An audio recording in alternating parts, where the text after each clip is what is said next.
चलिए खबरों में आगे बढ़ेंगे, बात करेंगे बड़ी खबर, बड़ी जानकारी, जहां सीकर पासपोर्ट ऑफिस को बम से उड़ाने की धमकी मिली। आपको बता दें, धमकी भरा मेल मिलते ही पुलिस अलर्ट मोड पर आ गई है।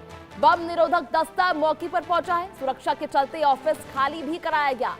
पूरे परिसर में सर्च ऑपरेशन जारी है। तस्वीरें भी लगातार आपको दिखा रहे हैं सीकर पासपोर्ट ऑफिस से, जहां बम से उड़ाने की धमकी मिली है। आपको बता दें, इससे पहले भी 2 बार सीकर पासपोर्ट ऑफिस को बम से उड़ाने की धमकी मिल चुकी है। तीसरी बार लगातार जो है धमकी भरा मेल आया है।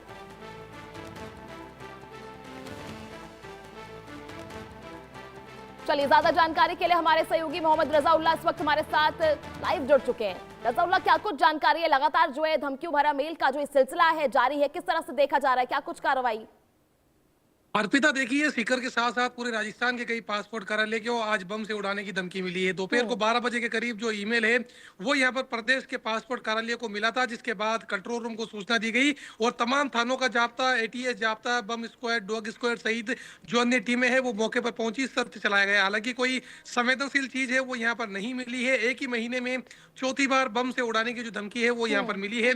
इससे पहले राजधानी जयपुर की बात की जाए तो तकरीबन सुबह 9 बजे के करीब राजस्थान विधानसभा को भी बम से उड़ाने का जो ईमेल है वो यहाँ पर प्राप्त हुआ था। 4 दिनों के अंदर दोबारा से ये ईमेल है वो राजस्थान विधानसभा को मिला था। और यदि पिछले 3 दिनों की बात, पिछले 10 दिनों की बात की जाए तो तीसरी बार जो बम से उड़ाने की धमकी है वो राजस्थान विधानसभा को मिली थी। उसके कुछ ही देर बाद राजस्थान के, चाहे जयपुर की बात की जाए, सीकर की बात की जाए या फिर अन्य इलाकों की बात की जाए, वहां पर मौजूद पासपोर्ट कार्यालयों को बम से उड़ाने की धमकी दी गई। सर्च ऑपरेशन चलाया गया, तमाम थानों की टीम मौके पर पहुंची, एटीएस, बम स्क्वाड, डॉग स्क्वाड सहित जो अन्य तमाम टीमें हैं वो मौके पर पहुंची। कहा जा सकता है कि सर्च ऑपरेशन चलाया गया, लेकिन राहत की बात है कि किसी तरीके से कोई संवेदनशील चीज है वो यहाँ पर नहीं मिली है। जो ईमेल प्राप्त हुआ है उसमें लिखा है कि एक साथ जयपुर सहित प्रदेश के कई पासपोर्ट कार्यालयों को बम से उड़ाया जाएगा। जितने लोग हैं वो सब लोग बाहर निकल जाए। यदि ऐसा नहीं होता है तो जितने लोग मरते हैं उसमें हमारी कोई जिम्मेदारी नहीं होगी। कहा जा सकता है कि जिस तरीके से जो लिखावट है वो तमाम ईमेल की सेम टू सेम है, लेकिन राजस्थान पुलिस इन तमाम मामलों का कोई खुलासा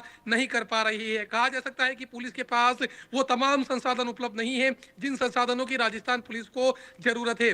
साइबर टीमें ये ट्रेस नहीं कर पा रही है कि आरोपी मेल कहां से भेज रहे हैं, किस तरह से मेल भेजा जा रहा है। लेकिन फिलहाल कहा जा सकता है कि चाहे से राजस्थान विधानसभा की बात की जाए, राजस्थान हाईकोर्ट की बात की जाए, सेशन कोर्ट की बात की जाए, अस्पतालों की बात की जाए, होटल, एयरपोर्ट सहित अन्य इलाकों की बात की जाए, उन तमाम इलाकों में बम से मिलने की जो धमकी है वो लगातार मिल रही है। फिलहाल कब तक खुलासा होगा देखने वाली बात होगी। जी देखिए रजाउल्लाह, लगातार जो ऐसी धमकी भरे मेल आ रहे हैं, इसको लेकर साइबर सेल जो है क्या कर रही है? हर बार जो है लापरवाही की खबर आती है कि किसी भी तरह की संदिग्ध वस्तु जो है बरामद नहीं हुई। साइबर सेल का क्या कुछ कहना है इस पर? देखिए, इस पूरे मामले को लेकर पुलिस अधिकारियों का कहना है कि जैसे ही ईमेल प्राप्त होता है वैसे ही तमाम टीमें मौके पर पहुंचती है, सर्च चलाया जाता है, ईमेल को ट्रेस आउट करने की कोशिश की जाती है। लेकिन जो उसका आईपी एड्रेस होता है वो अलग अलग देशों में जनरेट हुआ होता है।